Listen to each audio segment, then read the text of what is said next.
देवादिदेव श्री चिंतामणि पार्श्वनाथ भगवान की जय जय जय। देवादिदेव श्री महावीर भगवान की जय जय जय। संत शिरोमणि गुरुराचार्य श्री विद्यासागर जी महाराज की जय जय जय। आचार्य परमिष्टि मुनि समय सागर जी महाराज की जय जय जय। गुणैतन प्रेता शंका सुनान भानो प्रोतक जन जन के संत प्रखर वक्ता बोले परम पूज्य मुनि श्री प्रमाण सागर जी महाराज की जय जय जय। बोले परम पूज्य मुनिवर श्री विवेक सागर जी महाराज की जय जय जय। बोले परम पूज्य मुनिवर श्री संधान सागर जी महाराज की।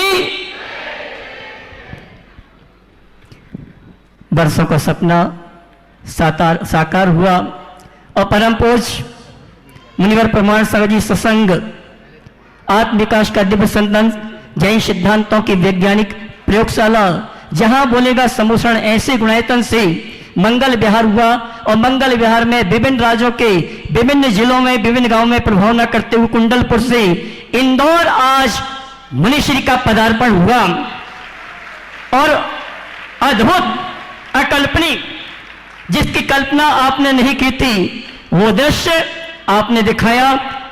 इंदौर विगत 7 वर्षों से स्वच्छता में हमेशा प्रथम आ रहा है और ये चातुर्मास भी पूरे भारतवर्ष के जितने चातुर्मास हैं उन चातुर्मास में अगर अनूठा अनुशासित संयमित अगर चातुर्मास होगा तो देवी अहिल्या की शान इंदौर की शान मालवा का ये चातुर्मास होगा।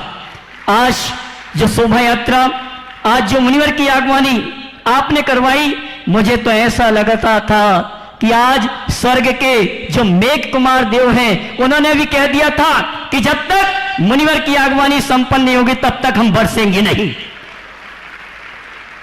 और जैसे ही मुनिवर की आगवानी संपन्न हुई और मुनिवर जैसे ही यहां से बिहार करते हुए हार चरना के लिए निकले मेघ कुमार देव भी खुश हो गए कि आप मुनिवर इंदौर में पधारे हैं तो हमें भी आपका आशीर्वाद आपका सानिध्य प्राप्त हो जाए और हम भी संयम के मार्ग में चल सके। ऐसे आज मुनिवर की आगवानी में आप तो थे और किसी प्रकार की कोई बाधा ना आए, पानी ना बरसे। आज ठंडी ठंडी हवा चल रही थी, लोग सोच रहे थे कि कभी भी पानी गिर सकता है, लेकिन मुनिवर प्रमाण सागर जी महाराज जहाँ होते हैं पानी तो गिरता है लेकिन धर्म का पानी गिरता है। आज इंदौर नगर का ये प्रथम संघ का समाधान का कार्यक्रम हम और आप प्रारंभ करें उसके पूर्व आप सभी से कहना चाहूँगा ये वो संत हैं जहाँ जाते हैं इतिहास रचाते हैं, मुट्ठी भर खाते हैं और दोनों हाथ लुटाते हैं। ये संत तुम्हें लूटने नहीं आया है, ये संत तुम्हें लुटाने आया है, ये संत तुम्हें कुछ देने आया है और ये संत तुम्हें इंदौर समाज का रूपांतरण करने का संदेश देने आया है। आइए ऐसे संत के श्री चरणों में हम कोटिशा नमन करते हुए संघ का समाधान का कार्यक्रम प्रारंभ करें। उसके पूर्व जिनवाणी चैनल, प्रमाणिक ऐप, पारस चैनल के माध्यम से जो भारतवर्ष और जहाँ जहाँ इस चैनल के माध्यम से सीधा प्रसारण का कार्यक्रम चल रहा है उन सभी की ओर से और यहाँ पर इंदौर की विभिन्न कॉलोनियों से उपस्थित समस्त श्रावक श्राविकाओं की ओर से परम पूज्य मुनिवर से निवेदन करेंगे आज के प्रथम संघ का समाधान के लिए दोनों हाथ जोड़ लेंगे, नमन करेंगे और निवेदन करेंगे संघ का समाधान के कार्यक्रम के लिए। बोलेंगे हे मुनिवर नमोस्तु। आपकी आवाज़ कम आ रही है। हे गुरुवर नमोस्तु। हे मुनिवर नमोस्तु। और आइए टीवी चैनल का बहुचर्चित विश्वविख्यात संघ का समाधान का कार्यक्रम हम और आप प्रारंभ करें उसके पूर्व मैं उस युवा साथियों को यहाँ आमंत्रित करूँगा जिसने संदेश शिखर से इंदौर की यात्रा करवाने में बहुत बड़ा सहयोग प्रदान किया है। हमारे उदित जी मड़वैया हमारे बीच अगर उपस्थित हैं, आज हमारे बीच से विदा ले रहे हैं और हमारा कर्तव्य और इंदौर तो अतिथि सत्कार के लिए हमेशा आगे रहा है। मैं उदित जी मड़वैया को आमंत्रित करूँगा और हमारे जो शेष युवा साथी हैं जिन्होंने संदेश शिखर गुणायतन से मंगल विहार प्रारंभ हुआ था और देश के विभिन्न राज्यों विभिन्न जिलों में मुनिवर की प्रभावना में सहयोगी बने, ऐसे हम जो जितने साथी उनका सम्मान कल करेंगे, लेकिन आज उदित जी मड़वैया अगर हमारे बीच में है, वे आए परम पूज्य मुनिवर के श्री चरणों में नमन करते हुए गुरुवर का आशीर्वाद प्राप्त करेंगे। और मैं चाहूंगा इस युवा साथी के लिए जोरदार ताली बजाकर सम्मान करें। आइए उदित जी मड़वैया गुरुवर के श्री चरणों में नमन करते हुए आशीर्वाद प्राप्त करें। और मैं ये कहना चाहूंगा, ये ऐसे में से परिवार से नहीं है, तो मैं मत सोचना कि इसको काम नहीं है इसीलिए आ गया। ये शिरोमणि संरक्षक परिवार का सदस्य है गुणायतन का। अब तो ताली बजा दो। और आइए चलते हैं, इनके सम्मान के लिए मैं आमंत्रित करूंगा हमारे आनंद जी गोधा, वे आए। धन प्रवाह समिति की ओर से सम्मान का कार्यक्रम संपन्न करेंगे दुपट्टा उड़ा के, और मैं सम्मान सहित आमंत्रित करूंगा। और साथ में हमारे गुणायतन ट्रस्टी परिवार, शिरोमणि संरक्षक परिवार से पप्पा जी को आमंत्रित करूंगा, जो दयोदय ट्रस्ट के अध्यक्ष भी हैं। वे श्रीफल चढ़ा के गुरुवर से आशीर्वाद प्राप्त कर रहे हैं। और हमारे सम्मानी उदित जी मड़वैया का सम्मान का कार्यक्रम संपन्न करेंगे। मैं चाहूंगा आपकी तालियां बजती रहना चाहिए। और आइए चलते हैं बिना किसी भूमिका के देवी अहिल्या किसान मालवा इंदौर, जहां सुबह शाम शीतलहर चलती है। और आइए मैं अपनी ओर से आप सभी की ओर से निवेदन करना चाहूँगा परम पूज्य मुनिवर संधान सागर जी महाराज से, हे मुनिवर, इंदौर का प्रथम संघ का समाधान का कार्यक्रम का संचालन आपके माध्यम से संपन्न हो, ये निवेदन है। बोले परम पूज्य मुनिवर श्री संधान सागर जी महाराज की। आज का ये संघ का समाधान प्रारंभ हो, इसके लिए अपन गुरुवर के चरणों में चलते हैं। और पहले प्रश्न के लिए सिद्ध दीपेंद्र जैन सतना अपना प्रश्न, जिसका भी नाम बोले वे अपने स्थान पर खड़े हो जाएं ताकि माइक वहां तक पहुंच सके। और उसके बाद में तैयार रहेंगे प्रियंका जैन टीकमगढ़। नमोस्तु गुरुवर। पिछले 2 वर्ष से मैं कोटा में IIT के एग्ज़ाम की तैयारी कर रहा था, तो जो टीचर्स लोग होमवर्क देते थे उसमें मन नहीं लगता था, उसमें कम लगता था, बाकी चीज़ों में ज़्यादा लगता था, जैसे फ़ोन में, मूवीज़ वगैरह में, या फिर दोस्तों के साथ घूमने में।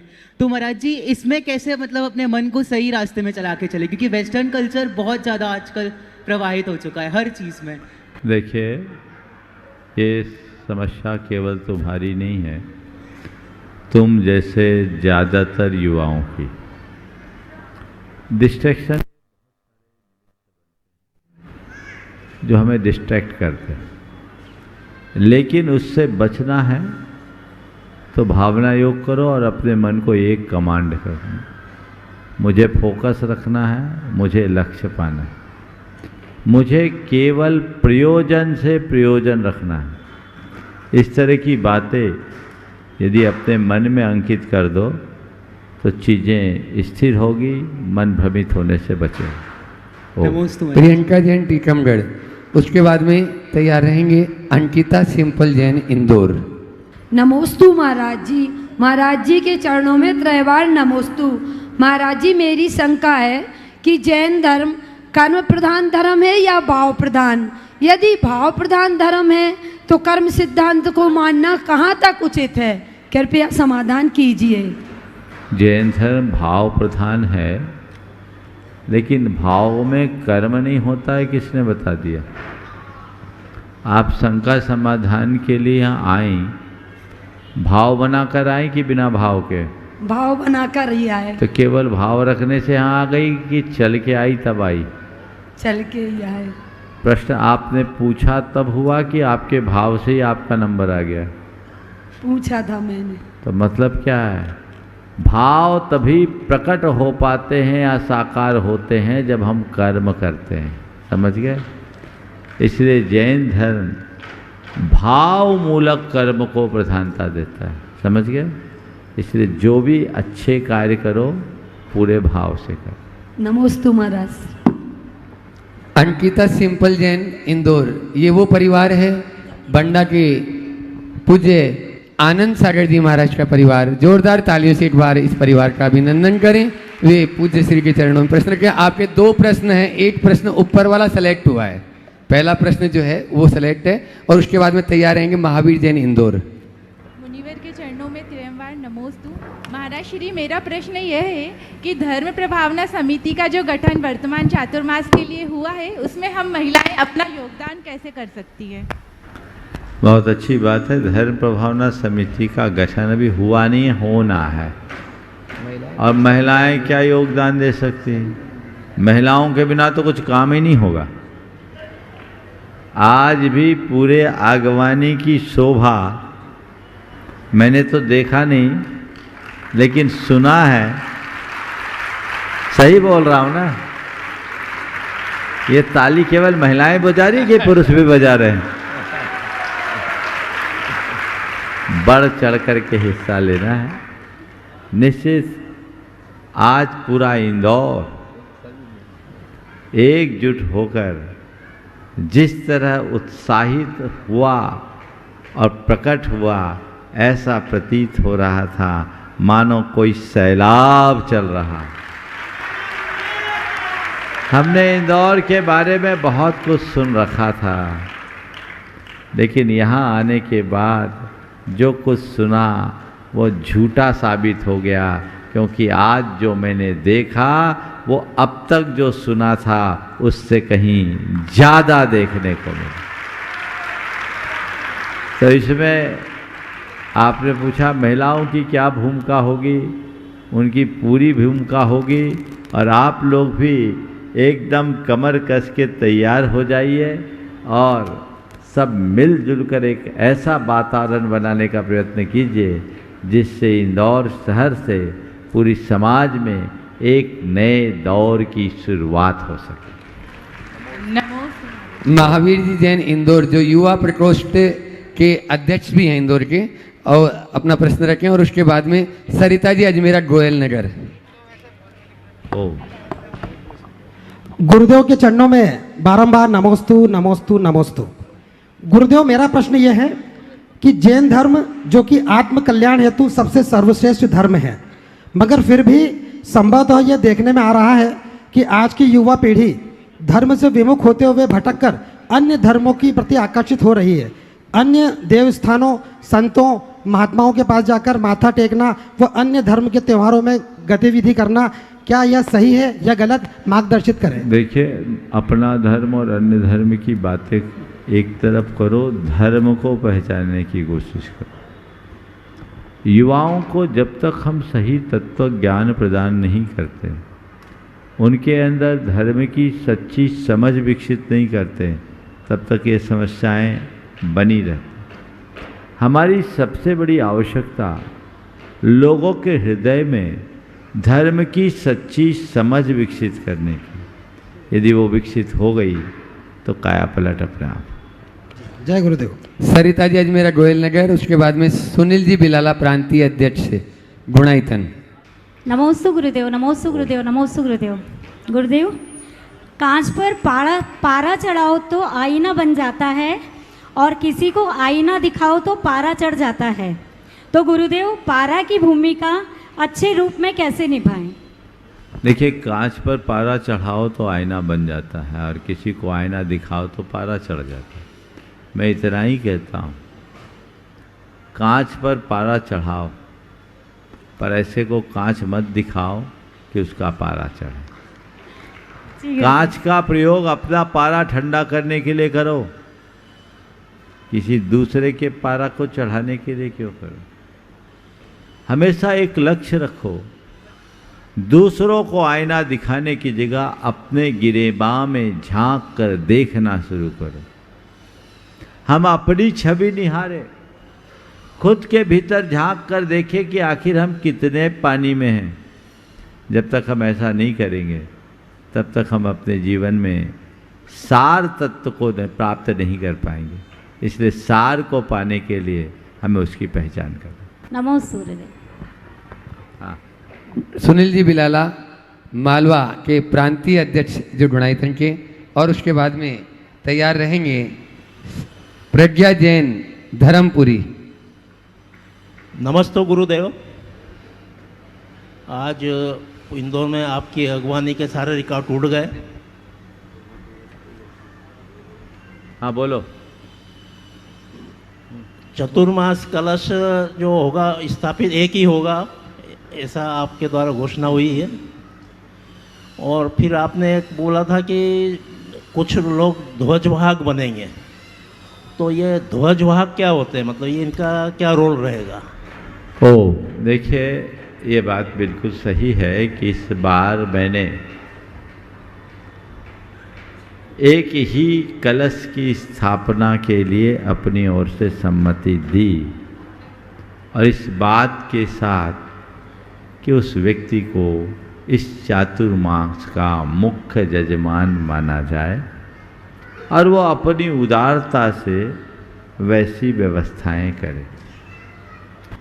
समिति के कुछ लोगों ने मुझसे कहा, महाराज हम लोगों को चिंता नहीं है, आपका आशीर्वाद ही काफ़ी, उसमें आप भी शामिल हो। हम लोग कुछ लोग आगे आकर जो आवश्यकता है उसकी व्यवस्था जुटा लेंगे, ये कहा ना। तो जो व्यवस्था जुटाएगा वो क्या करेगा? धर्म प्रभावना होनी है चातुर्मास में, और उसके लिए धर्म प्रभावना समिति बनाने का प्रस्ताव। तो धर्म की प्रभावना यानी धर्म का फैलाव, धर्म का विस्तार। धर्म का विस्तार यानी धर्म ध्वजा का विस्तार, समझ गए?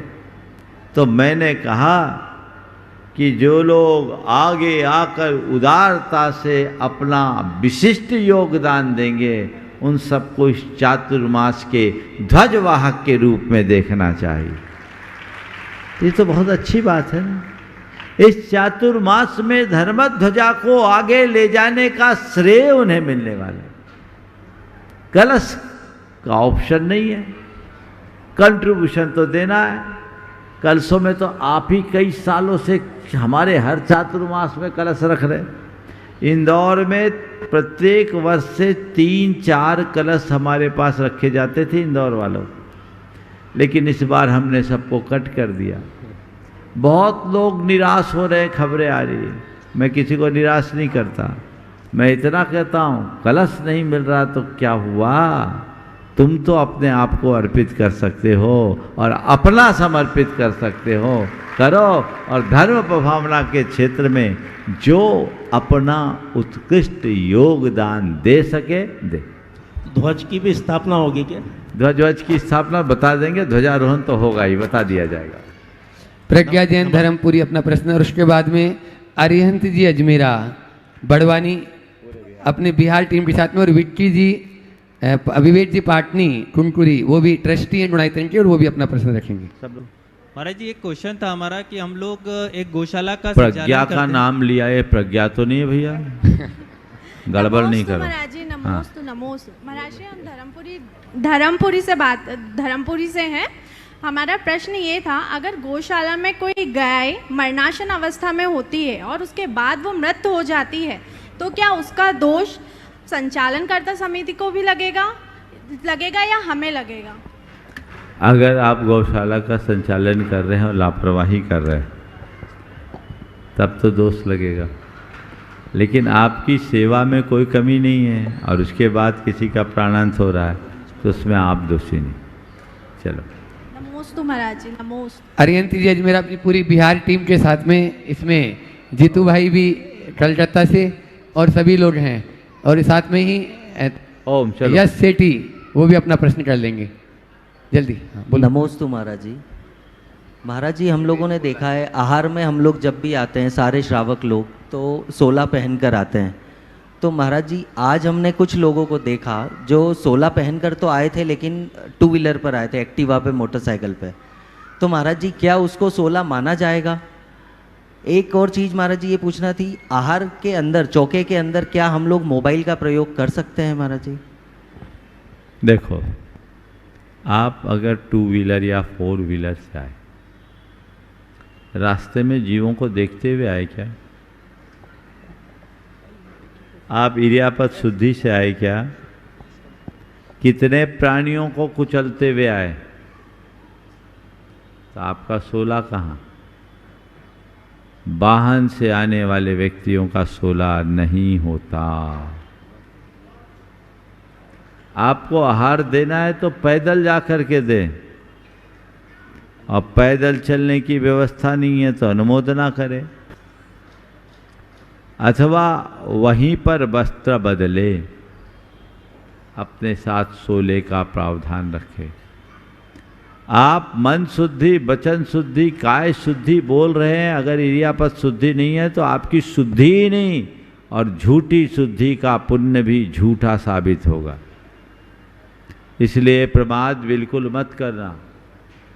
अनुकूलता के अभाव में अनुमोदना से तुम्हें विशिष्ट पुण्य मिल जाएगा, लेकिन भावना में डूबकर यदि आप यदवा तदवा काम करोगे तो पुण्य की जगह पाप ही फलेगा। इसी तरह चौके में मोबाइल बिल्कुल नहीं ले जाना। आप 16 के कपड़े पहन करके ही मोबाइल मत रखो, ध्यान ही नहीं रहता ना, क्योंकि मोबाइल के लिए कहा गया है कि वो आपके टॉयलेट के WC से भी ज़्यादा गंदा होता है, उसमें इतने बैक्टीरियाज होते हैं। डॉक्टरों को इस बात की बिल्कुल सख्त हिदायत है कि ऑपरेशन थिएटर में मोबाइल लेके न जाए। बहुत पहले GTV में एक कार्यक्रम सुधीर चौधरी का DNA आता था ना, उसमें मुझे किसी ने क्लिप दिखाई थी 7, 8, 10 साल पहले, आप लोगों ने भी देखा होगा। मोबाइल के बारे में उन्होंने बड़ा तथ्यात्मक विश्लेषण करके बताया था। इसलिए मोबाइल का प्रयोग चौके में कतई नहीं होना चाहिए। हम लोग दिख जाता है तो हम लोग उससे आहार नहीं लेते, इसलिए आप लोग इसका अवश्य ध्यान रखें। अब कोई छिपा छुपू के रखे तो हम नहीं जानते, लेकिन अवॉइड करना चाहिए। मंदिर जी में बोल रहे हैं, तुम लोग खुद लपेटे में आ जाओगे। जो चीज़ आहार में नहीं हो मंदिर में कैसे? आप कितनी अशुद्धि रख रहे हो। कहने को 16 के वस्त्र हैं, लेकिन 16 पर ईमानदारी से ध्यान रखना चाहिए। ओ ठीक, और कोई? हाँ, यश सेठी बड़वानी अपना प्रश्न रखे हैं। नमोस्तु महाराज श्री, नमोस्तु नमोस्तु नमोस्तु। महाराज श्री, विधाता का एक रूप श्री कृष्ण भी विधि के विधान को टाल ना सके। उनकी चाह राधा थी, श्री कृष्ण की चाह राधा थी, चाहा उनको मीरा ने था, पर पाया उनको रुक्मणी ने। गुरुदेव, हमारे जीवन की राह में अगर चाह पूरी हो जाए तो मुंह से वाह निकलता है, पर किसी कारण से अगर चाह अधूरी रह जाए तो मुंह से आह निकलने लग जाता है। गुरुदेव, उस समय हम विधि के विधान को क्यों भूल जाते हैं? चाह पूरी हो जाए तो वाह, और चाह अधूरी रह जाए तो आह, है ना? तो मैं कहता हूँ, चाह को पूरी और चाह को अधूरी रखने के चक्कर से बचना है तो इससे पहले सही राह पकड़ लो। न आ होगी, न वाह होगी, और न ही दाह होगी। राह चाहिए। जब तक चाह पूरी ना हो तब तक दाह। चाह पूरी न हो जाए तो आह। चाह पूरी होने पर है वाह, लेकिन चाह को दाह समझ लेना जीवन की है राह। समझ गए? तो चाह को दाह समझो, सही राह को अंगीकार करो, जीवन का पथ अपने आप प्रशस्त हो। नमोस्तु महाराज। एक बार जोरदार करतल ध्वनि से इन युवाओं का आप अभिनंदन कर दो। इन लोगों ने समय समय पर अपनी अपनी सुविधा निकालकर, अभी तो आधे हैं, करीब करीब सम्मेद शिखर से यहाँ तक की यात्रा में बहुत लोगों ने सहभागिता दी, लेकिन ऐसे लगभग 50 युवाओं ने अपना इतना अधिक समय दिया जिसकी जितनी सराहना की जाए उतना कम है। सब लोग आने वाले भी हैं, एक बार जोरदार अभिनंदन करना चाहिए। भारतवर्षीय दिगंबर तीर्थ क्षेत्र कमेटी के अध्यक्ष DK जैन साहब अपना प्रश्न रखेंगे। उस समय चिंतन बाकी वाला इंदौर। नमोस्तु गुरुदेव, नमोस्तु गुरुदेव। मेरा एक छोटा सा प्रश्न है कि इंदौर में बहुत बरसों बाद, मैं समझता हूँ कि कोरोना नहीं, उसके बहुत पहले से हम देखते आए कि समाज कभी भी किसी साधु की इस प्रकार से कभी आगवानी नहीं करती थी कि इतनी ज़्यादा आगवानी हो। लेकिन ऐसा क्या था गुरुदेव, आपकी ओर आकर्षित होकर पूरी समाज, ना कोई संगठन, ना कोई मंच, ना कोई माइक, ना कुछ, और सिलसिलेवार कहीं भी रुकावट नहीं, हमने पूरे उसके कम से कम 10 राउंड लगाए होंगे। और सबसे बड़ी बात ये थी कि महिलाएं तो थी बहुत सारी, लेकिन साथ में युवा बच्ची और बच्चे इस बार जो इस आगवानी में दिखे, ये समाज के लिए दार्शनिक था गुरुदेव। देखो ऐसा है, मैंने तो आगवानी देखी नहीं,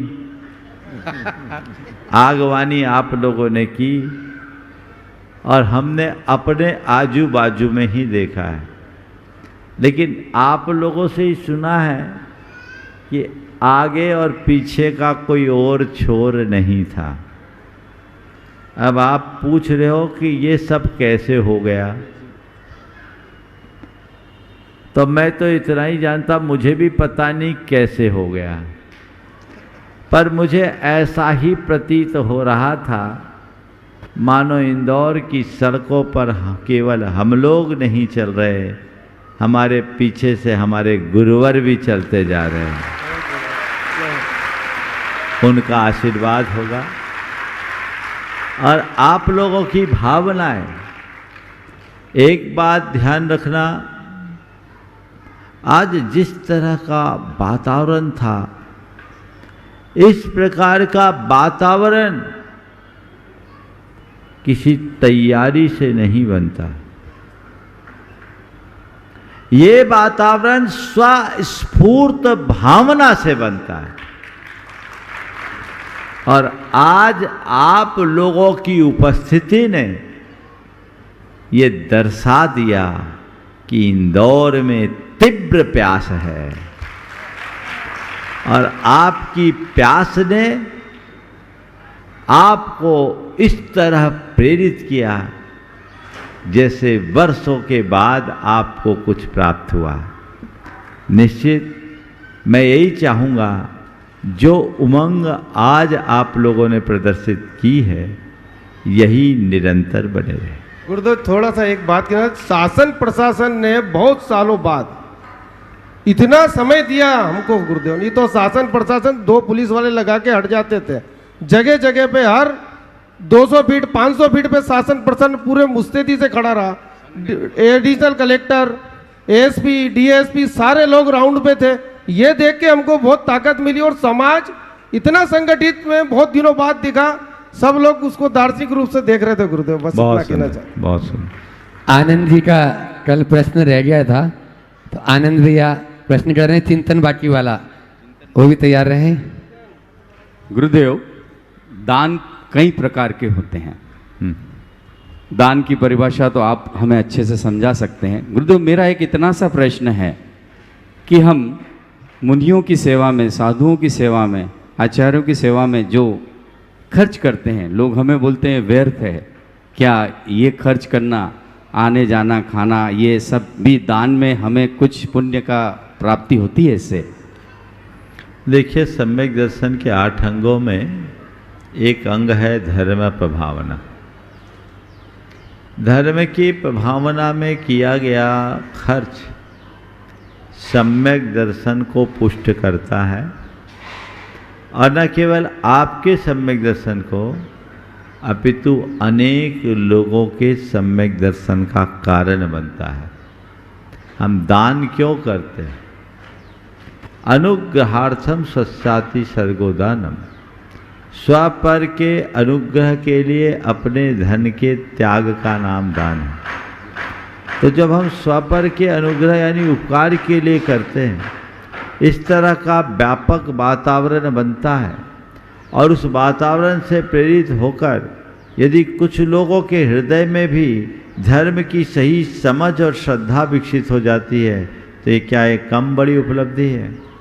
हम मंदिर बनाते हैं, भगवान विराजमान करते हैं, उनके दर्शन से लोगों का जीवन बदले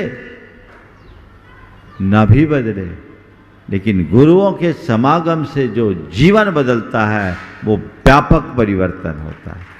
क्योंकि भगवान के दर्शन में मूक प्रेरणा है और गुरुओं के सानिध्य में उनकी मुखर प्रेरणा। बदलाव आता है। औरों का बदलाव जाने दो, मैं अपना उदाहरण आप सबके बीच रखता हूँ। मेरे जीवन में जो भी परिवर्तन हुआ वो गुरुदेव के समागम से ही हुआ। और मैं शुरुआत में केवल गुरुदेव के ग्लैमर से प्रभावित हुआ था। नाम सुना था, बहुत बड़े संत आ रहे हैं, आचार्य विद्यासागर नाम है उनका, उनके साथ सैकड़ों लोग आ रहे हैं, कई बाल ब्रह्मचारिणियाँ भी आ रही है, 60 बाल ब्रह्मचारिणियाँ हैं सागर की। ये सब चर्चाएं सुना तो मन में आया ये है कौन, ये बाल ब्रह्मचारिणी क्या होती, चलकर देखना चाहिए। एक कुतूहल जागा उस ग्लैमर से प्रेरित होकर, और मैं जब गया पहली बार दृष्टि पड़ी तो मुझे लगा इस धरती पर भगवान का यदि कोई रूप है तो यही हो सकता है। मैंने उनके दर्शन किए और उनका हो गया। मैं ये मानता हूं कि उनके दर्शन से मुझे जो मिला वो करोड़ों खर्च करके भी नहीं मिल सकता। तो आज आप लोग धर्म प्रभावना के सारे कार्य कर रहे हैं, इतने सारे लोग एकत्रित होकर धर्म प्रभावना की बात कर रहे हैं या धर्म की चर्चाएं कर रहे हैं, उनसे जो उनको मार्ग मिल रहा है, क्या ये कम है? इसके लिए व्यवस्थाएं तो करनी पड़ेगी। ये खर्च नहीं है, पुण्य का बीजारोपण है। मुझे तब आश्चर्य होता है जब लोगों को ब्याह शादियों और पार्टी साटी में होने वाले खर्चे नहीं दिखते, लेकिन चातुर्मास पंचकल्याणक और मंदिर निर्माण की जब बातें आती है तो लोगों को खर्चा दिखने लगता है। अरे बाकी जगह जहाँ पाप में पैसा लगता उसको खर्चा मानना, और जहाँ पुण्य के कार्य में पैसा लगे उसे पुण्य का बीजारोपण समझना, पुण्य का पूंजी निवेश समझ करके चल। इसलिए जब कभी अच्छे अवसर आए तो उसका हमें पूर्ण लाभ लेना चाहिए। ऐसे मौके को कभी मत चूकना। ये प्रभावना अंग की पुष्टि करता है, और धर्म प्रभावना प्रत्येक धर्मात्मा का मूल ध्येय होना चाहिए। बहुत बहुत चिंतन बाकी वाला इंदौर बॉलीवुड सिंगर है, आपके यहाँ की प्रतिभा है, जोरदार तालियों से उनका भी स्वागत कर दें। और उसके बाद में उनके साथ में ही हर्ष जी भी बैठे हुए और मनोज जी बैठे हुए हैं, साथ में रहेंगे। अनामिका भी अनामिका जी भी है, जिनकी आज बहुत अहम भूमिका भी रही। आज जिस प्रवेश के समय वे अपना प्रश्न रखेंगे। गुरुदेव के श्री चरणों में नमोस्तु। तीनों गुरुदेव और चरणों में वंदन। गुरुदेव के आज दर्शन मात्र से अभी मैं सोच रहा था कि क्या संशय और क्या शंका लाऊं। शायद गुरुदेव के इंदौर में आते से ही सब समाधान अपने आप आज से मिलने चालू हो गए, जो पूरे चौमासे समाधान हमारे को मिलता रहेगा। मैं चाहूँगा कि एक बार गुरुदेव के श्री चरणों में हम सब नमोस्तु करते हुए एक बार ज़ोरदार तालियों के साथ में गुरुदेव के श्री चरणों में अभिवादन करें। और आपके आगमन से बस मेरे, क्योंकि मैं बॉम्बे मेरा बहुत जाना आना रहता है गुरुदेव, और इस चतुर्मास में भी इतनी रिकॉर्डिंग्स और शूटिंग्स और रहेंगी मेरी, तो मैं बस यही चाहता हूँ गुरुदेव और पूछना चाहता हूँ कि जब भी मैं आऊँ, हो सकता है पर्यूषण के दौरान पे भी जाना पड़े, तो बस मैं जब भी आऊँ आपके श्री चरणों के अंदर मैं कैसे अपने बम्बई या विदेश में भी रहकर कैसे कर्मों की निर्जरा को मैं ध्यान में रख सकूं, आपकी बातों को कैसे अपने अंदर शिरोधार्य कर सकूं, उसके लिए एक आप मुझे मार्गदर्शन दें, जिससे मैं आगे 4 महीने में एक ही वाक्य कहूँगा, दुनिया में कहीं भी रहो, गुरु और गुरु के आदर्शों को अपने हृदय में रखो। दुनिया में कहीं भी रहो, गुरु और गुरु के आदर्शों को अपने हृदय में रखो। कहीं भी जाओगे निर्जरा ही करोगे, बंद से बचे रहो।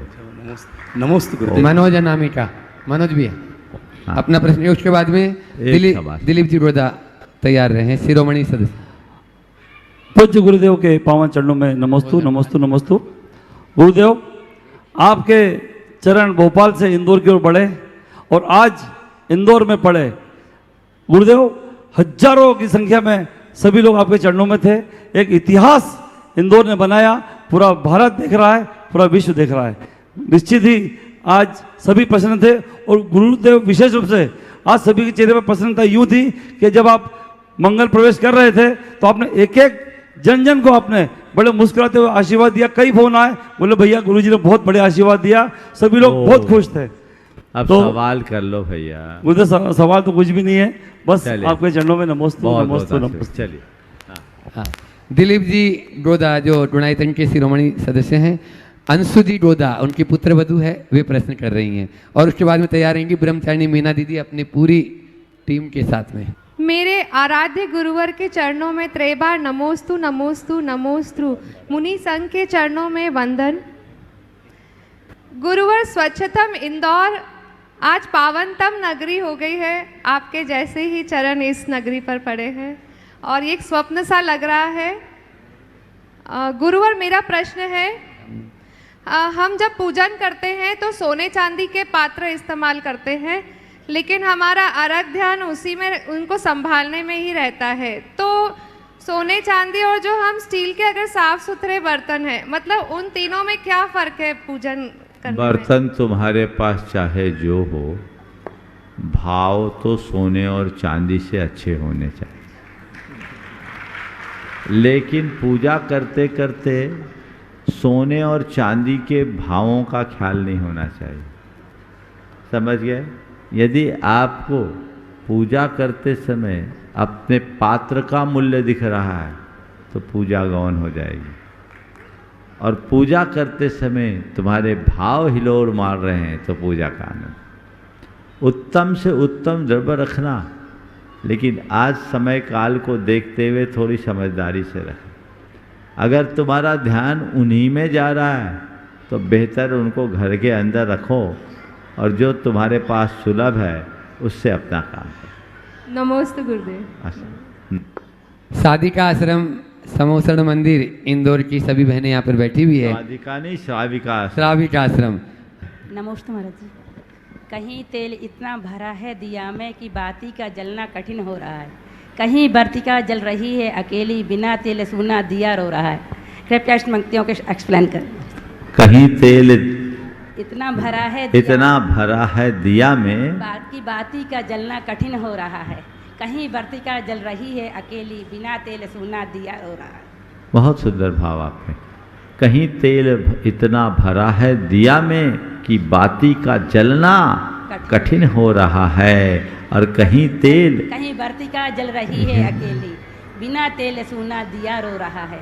देखिए, इस संदर्भ में एक ही वाक्य कहूँगा, अति कहीं नहीं होना चाहिए। अति सर्वत्र वर्जित, एक तो इसका अर्थ ये, कहीं अति होगी तो अति है। लेकिन इसे दूसरे संदर्भ में हम ले तो ये संसार का यथार्थ खोलने वाली बात। कहीं अति भाव है तो कहीं अति अभाव है।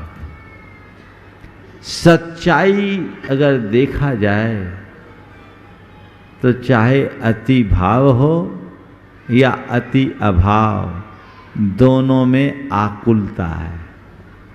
हम लोग बचपन से दो पंक्तियां दोहराते हैं, दाम बिना निर्धन दुखी, तृष्णावश धनवान, और कहूँ न सुख संसार में, सब जग देखो छान।